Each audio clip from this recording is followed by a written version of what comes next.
من 4 سالمه پپا.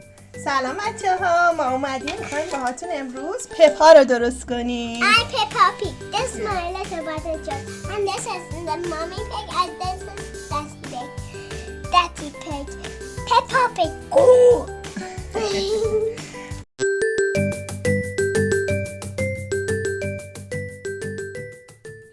اینم از پپا صورتش. ببینی؟ خب حالا من چشمش اولا سفید رو برمیدارم. نکنم درست کرده. اینجوری کشیدم خود دماغش رو من باشه؟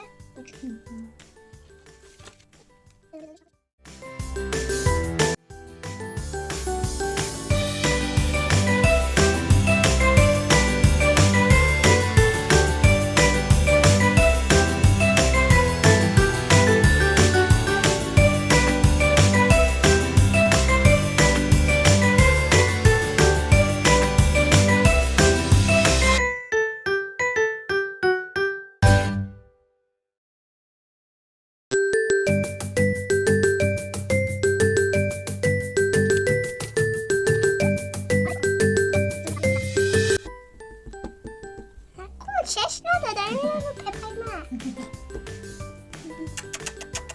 باید چیزی بخوره.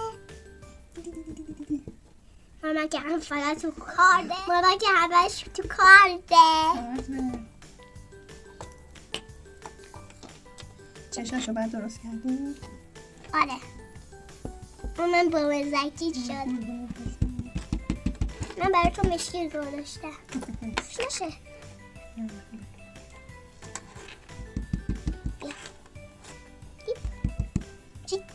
پیرن کوچولویی داره. لاکامو ببینیم بچه. لاکای پامو نه شوخی کردم. خب بچه دیگه چی؟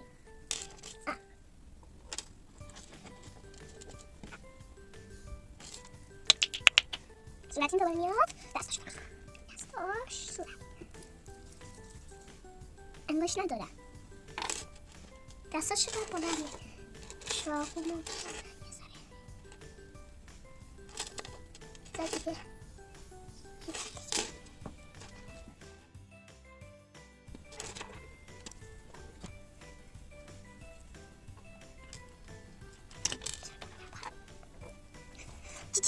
اینو میدی رسه باش.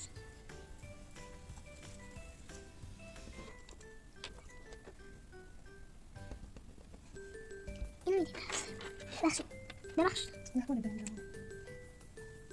من رنگ صورتی دوباره پرده کردم.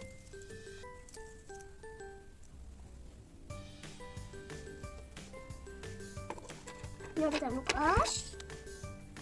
خب یه دونه دیگه.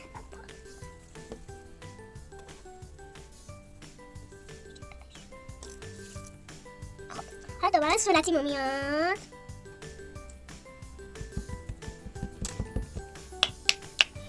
حالا گوشاشو من درست میکنم. من داره تنم میسته.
پپای ما. امیدوارم که خوشتون اومده باشه، بتونید درستش بکنید و درست کنید. هر بار که درست کنید نتیجه بهتر میگیرید.